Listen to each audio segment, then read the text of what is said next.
Good morning and welcome to H3 TV, where we meet every week to navigate disruption. We all face disruptions, whether they're professional, personal, or literal. And I like to gather with you and talk about how do we stay hopeful, healthy, and happy in the face of adversity and disruption. So thank you for being with us today. If you have any questions or comments throughout the show for myself or my guest, please don't hesitate to write them in the chat or to leave them in the comments later. We promise to respond to them all. Let me welcome to the stage my friend, Cary. Hey, Cary, how are you? Great. How you doing? I am doing great. Why don't you tell our listeners who you are, where you live, and what you do? Yes, my name is Cary Alan Bakker. I go by Cary Alan for Cary Alan Coaching.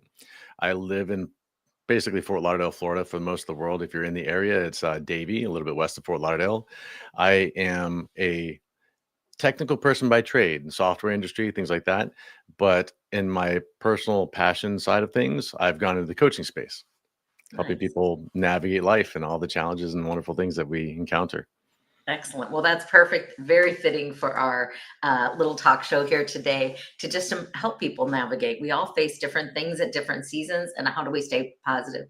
Yeah. So, when we think about disruption, we've all gone through so many, but I want you to think about what was one that you faced that created a lot of adversity in your life and that you've learned from. So, what was a time of disruption and what was it you were going through?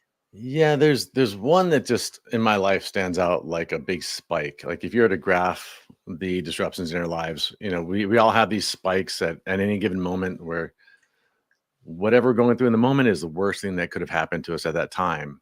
Yeah. And then later on, in another era later, you go through the same thing. Now you're going through another thing that's now the worst thing that could have happened to you at this time, the worst thing you've ever gone through. And for me personally, the one that stands out for me is a traumatic neck injury that I encountered when I was a new father. My son was just over 1 year old, and I was in an accident where I was nearly paralyzed. And yeah, that knocked me for a loop. Yeah. And whether it's a physical disruption, a literal one, or an emotional one, it affects all of us, right? Like it's not Yeah. just the circumstances of your neck, it's so many other things. And so when you went into, so you have a young child, you're a new Yeah. dad, Yeah. and you have this physical, was it a car accident or what kind of an accident happened? Great question. It sounds ridiculous, but imagine it was a team building event for American Express. I was working at American Express at the time and their mobile Okay. app, mobile development team.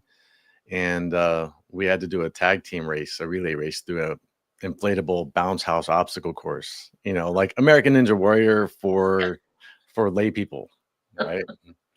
And yeah, I'm kind of the competitive type. I don't know if I give that off at all, but I'm a little bit competitive. And the first guy went through and I saw him try to climb into this thing. It was like imagine something about 40 yards long, rectangular, has a wall in the front that you have to crawl through a hole to get into. And the hole is Okay. unusually high, accessible, but it makes you kind of waddle trying to like squirm into this thing. And I'm like, man, I could do better than that. I'm gonna sprint and dive through like Superman. And I had trained in a lot of martial arts and things like that. I know how to roll. So I'm like, I'm going to dive through, fly like Superman, go through the first obstacles I've seen in there and tuck and roll. And then I'm going to go up this big steep hill and the momentum is going to carry me through. And it didn't quite go as planned. Yeah. So, Well, it doesn't sound that crazy to me. At least it was something physical and active. I am dealing with a neck injury right now that happened in March from a massage. oh, Who wow. gets a neck injury from massage? But the guy whiplashed my neck. It was, anyway, we're not going to go there.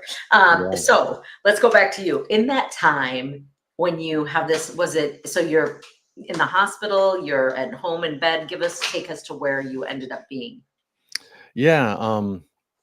Well, I'll tell you really quickly what happened. That's right.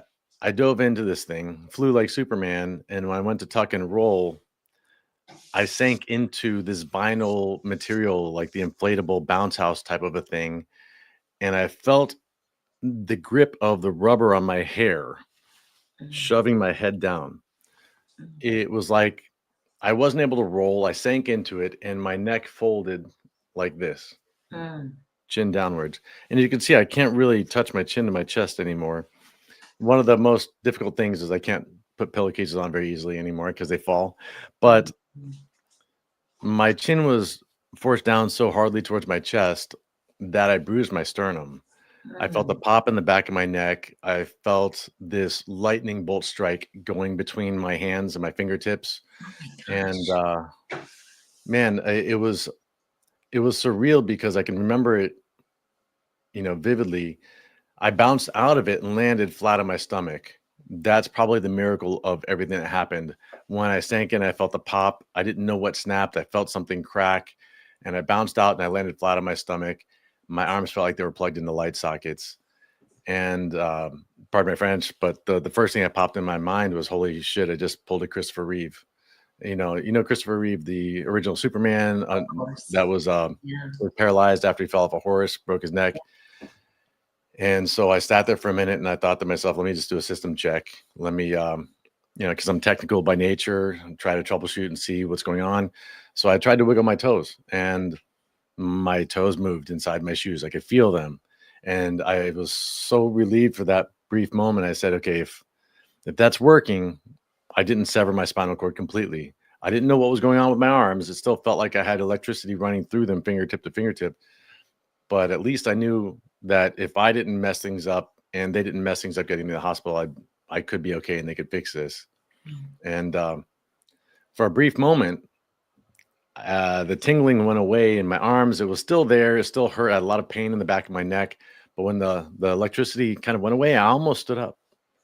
And I started to put my arms under me and started to lift myself up. And then I thought, like, just hold on. You don't know what happened. You don't know if there's something floating around your neck loose. Just stay here. And this little voice in my head, told me to do that. And thank God, because the doctor said if I had stood up, my neck was not secured. I had torn a ligament in the back between C5 and C6. And if I had tried any further to stand up, I would have slipped the vertebrae off of one of the other and it would have been paralyzed from the neck down. So I stayed there, and fortunately, the most comical part of it all, that was almost like I was trying not to laugh because I was in a lot of pain.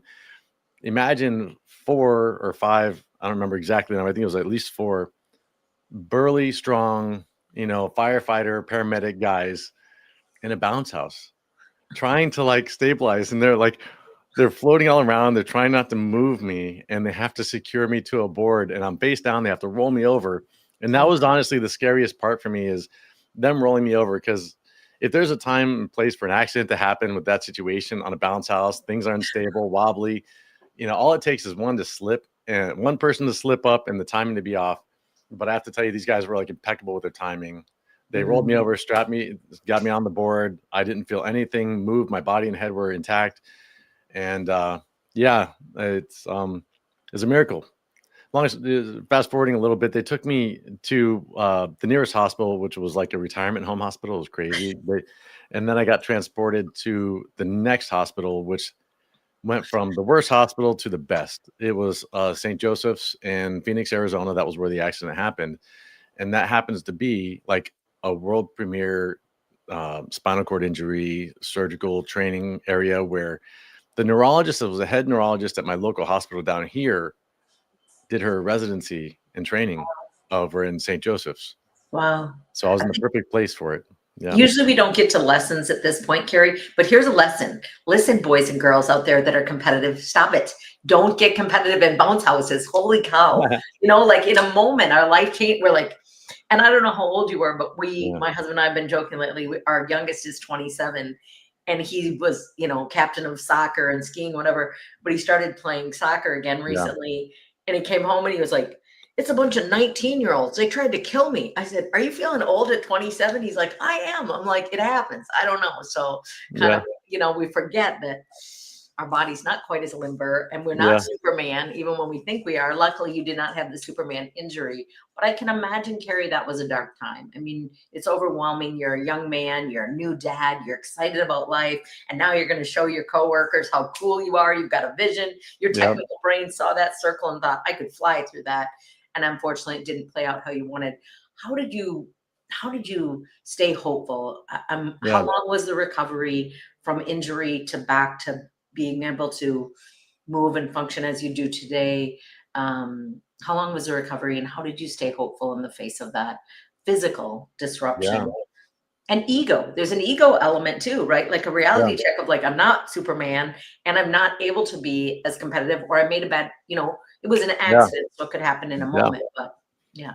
Yeah. I think the big thing for me at that time, and I think, I don't know if everybody feels this way, but when I had my son, my life had changed from me being the ego, like you're talking about the ego, from life and my success being about me to my success being about this being that is dependent upon me. Yeah.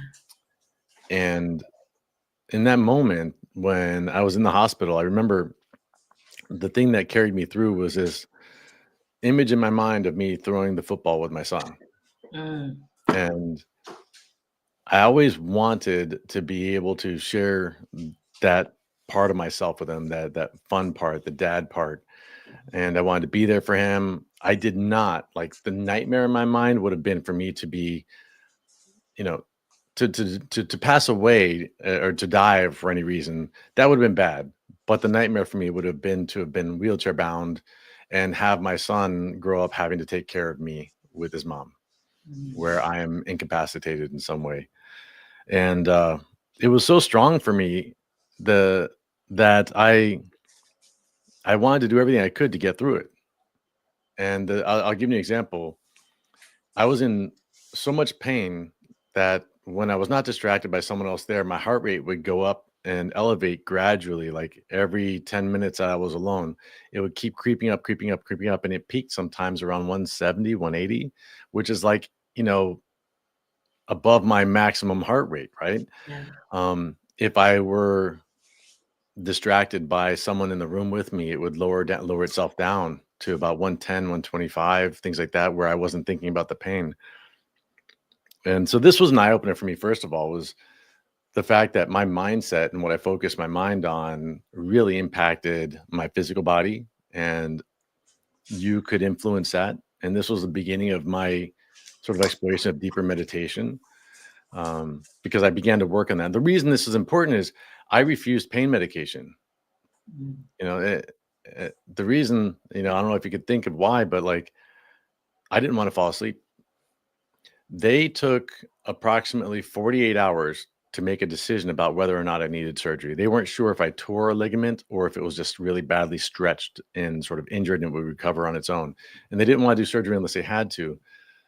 So for me, I was willing to do anything to be able to walk out of the hospital, including not taking pain meds because I was afraid I would fall asleep. And I was afraid that I was so tired that if I fell asleep, I might twitch or move in my sleep, and my head was secured to a board, but my body was not.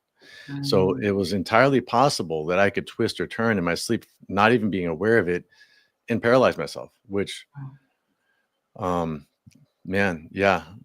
And so to this day, I can still remember these like flash images in my mind of the whole experience, but it's almost like they fast forward through it because I remember watching the clock and the seconds would tick by so slowly. It was like time would take forever to pass because you're counting every second like there's a million seconds in every second.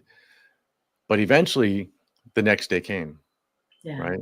And then finally, the second day when they planned the surgery. So I went 2 days without any sleep, without any pain medications, Oh my no God. food, no water, only IV fluids. And to this day, I can't imagine how I did it. Like How old were you, Carrie, when it happened? oh, let's see. My Doesn't son really. was born in 2006. So it was 2000. Yeah, it was November 7th, 2007 when the accident happened. And I was born in 72. So that would put me at 36, Okay. I guess. No, yeah, Beginning of no, middle age, 34, kind of. 34, 34. Okay. Yeah. So kind of right at that middle Yeah. 30s. I, Yeah. I found 4 words. I like to always strain down what my guests say into 4 words for my listeners. So a big thing Carrie said, the way he stayed hopeful, is number one, vision. He had a Yeah. vision of that football. That Yeah. football with your child, with your son, that was a vision that you held on Mhm. to. So when we're in a dark place, we have vision. The second thing you said is distraction. We need distraction. My neck hurts every single day, but I stay so busy that I don't think about the pain. But the second you get by yourself and it gets quiet, like, dang, I'm in a lot of Yeah. pain. So I think you stayed distracted by people visiting you, people talking to you, even watching the clock was a distraction. Yeah. You also thought beyond yourself. So a lot of times when we're in pain or in a disruption, we just, poor me, how did this happen to me? Why? But when we think about others, oh my gosh, I'm thinking about my son. I don't want him taking care of me. I'm going to figure this out. I'm going to do Yeah. this. And the last thing of the four words that I think of is choice. You made a choice not to fall asleep, a choice, and you willed yourself, but you made a choice. I'm not going to eat. I'm not going to drink. I'm not going to fall asleep. I'm going to lay here as still as I can and watch that clock. And like you're saying, I don't know how I got through it, but Yeah. you did. But I want to Yeah. move on. What did you do to physically stay healthy in that time? Whether that was physical health, emotional, mental, spiritual health, Yeah. financial health. Like, this is a major disruption. It is a stop everything moment that if a week before I would have said, hey, Cary, can you just take a week and like do nothing? You'd be like, no, oh, I got this, I got right, I got a son. Yeah. And Yeah. so how did you take care of your health in all the different ways during the season of healing? Yeah. Yeah. So the first thing is getting home. I wanted to focus on getting better. Uh, it's so strange when you go through a neck injury or something like this. I wasn't paralyzed, but when the physical therapist came by to help me get up out of bed, I couldn't walk right away. It took a little bit of work to be able to walk. There's something that's, I don't know, physically or psychologically happens from the neck injury where there's fear. It's a very real thing. My legs would not move. I was like a 99-year-old man trying to get out of bed. Mm. And then I was shuffling very small steps, just a little bit at a time. And eventually it comes back, but there are a couple things I did. One is, here I am faced with this injury. A work-related injury is a workers' compensation claim, yet there was some responsibility on several factors, with several factors for like American Express, or the person that was the event company that had the event, that was managing the safety for it, and all these things and what they set up. So there was liability, and I was contemplating suing, because I didn't know how this was going to affect my income earning ability, and I didn't know what I would be looking at, in 5 or 10 years. The doctor said you might need surgery again in another 10 years. We don't know what's going to happen. The vertebrae are fused in sort of an odd position, that sort of thing. And I made up my mind that I didn't want to focus on any of those things. I didn't want to sue. I didn't want to get involved in that. And why do you? I'll ask you a question really quick. Why do you think I wouldn't want to sue I for think something like that? I mean, I'm kind of a like avoid lawsuits at all costs. And Hmm. there are times and places, but it's draining. It's one more stress on your mind and your body. It doesn't feel positive. It doesn't Yeah. feel hopeful. It feels the Yeah, opposite. exactly. It feels defeated. Yeah. How do I win a lawsuit?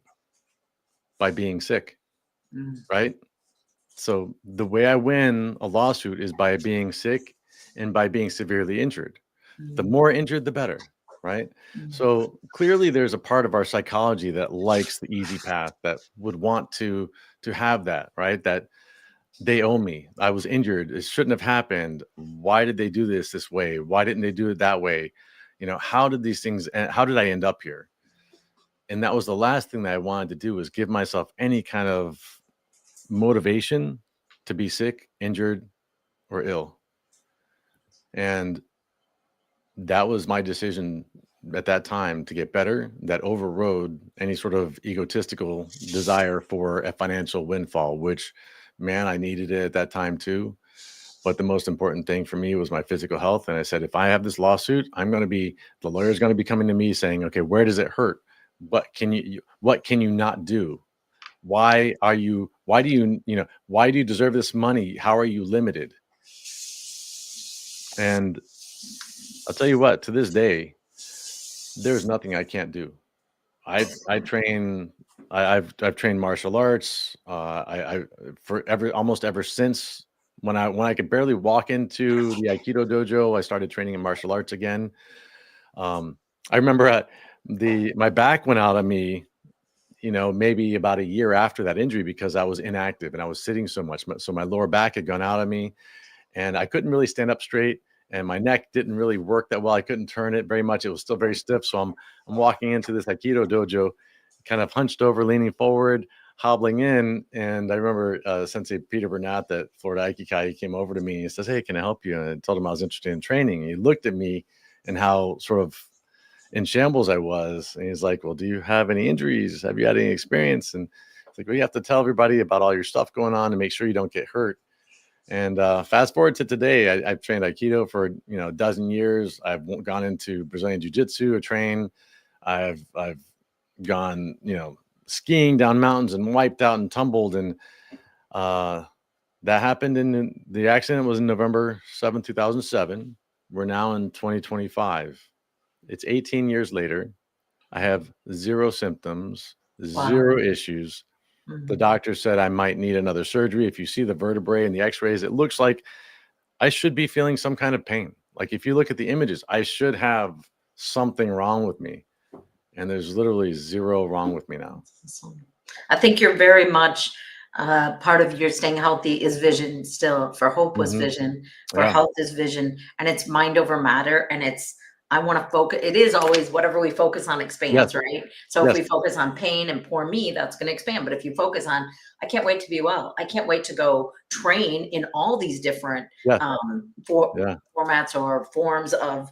But you also said, it wasn't no excuses. I will Yeah. not let this define my life, which is my whole thing. Like, don't let the disruption define you. So you Yeah. have it. So it's part of your story, Cary, but it's not your story. You have Yes. so much more to your story. And just like our clients, they have so much more to their story. I want to just briefly touch on hope and happiness. And then I want to talk about Yeah. present day and how you help other people. So how did you find humor or happiness in that season? It's hard to be in a hospital. It's hard to visit a hospital, let alone live in a hospital.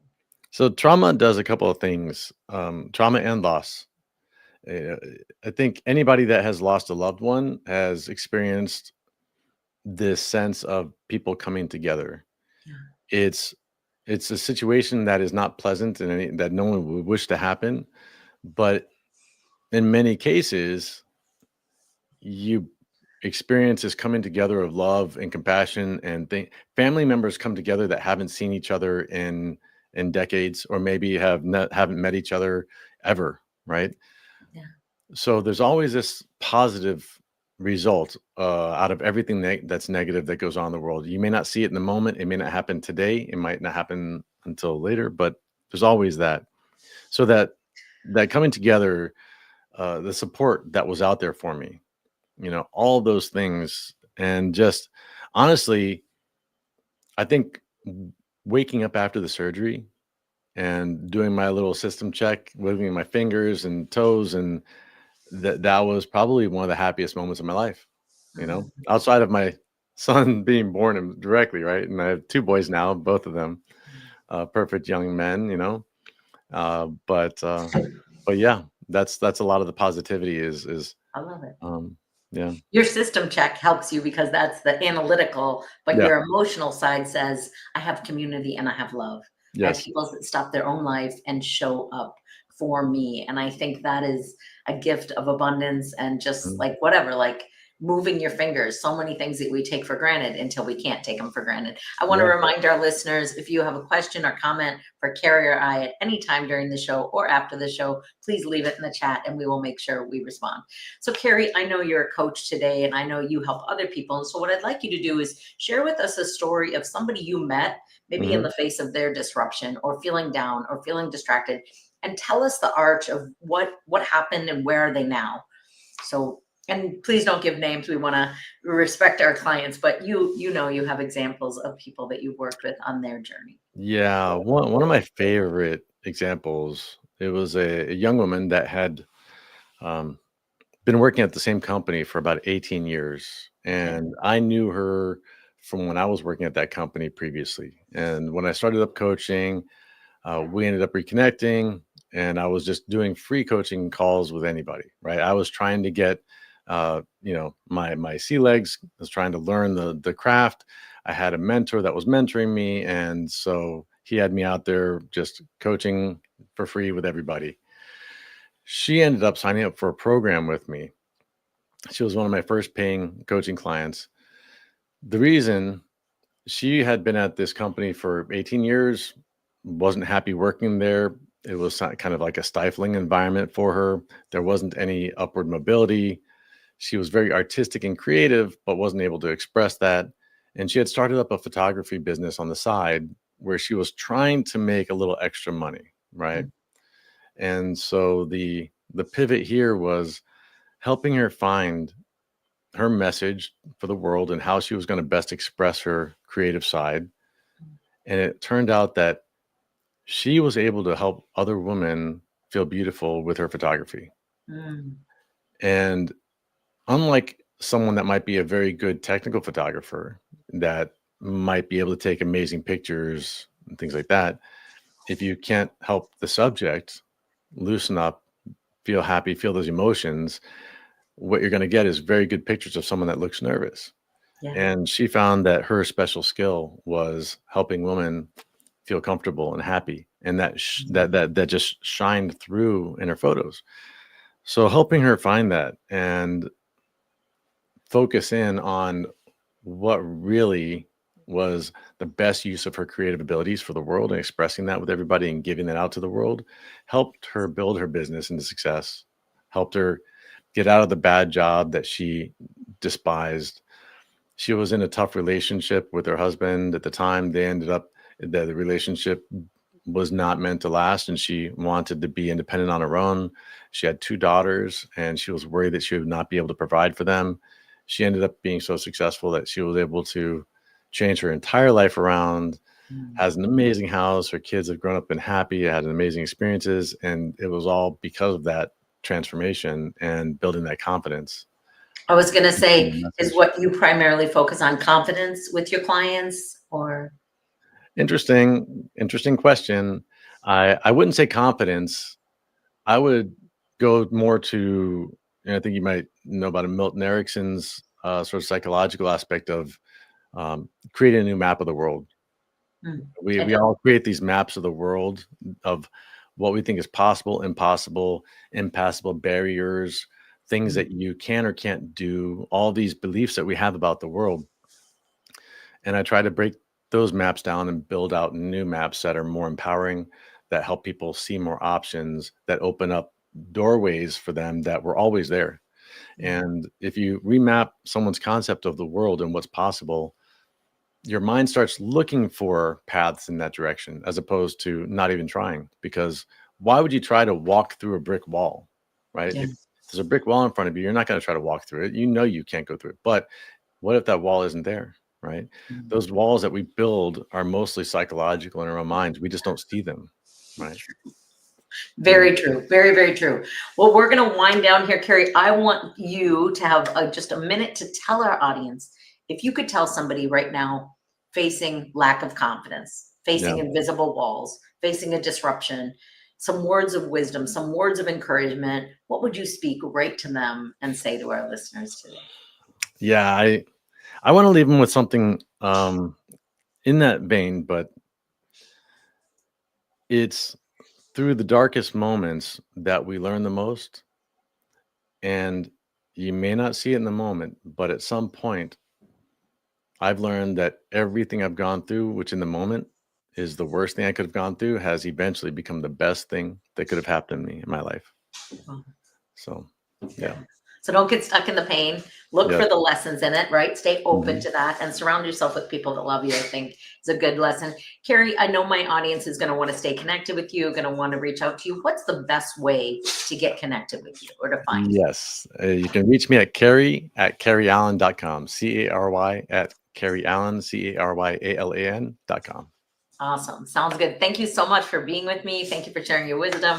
Thank you to my listeners. We look forward to seeing you next week. Take care. Thank you as well, Annie. Bye bye.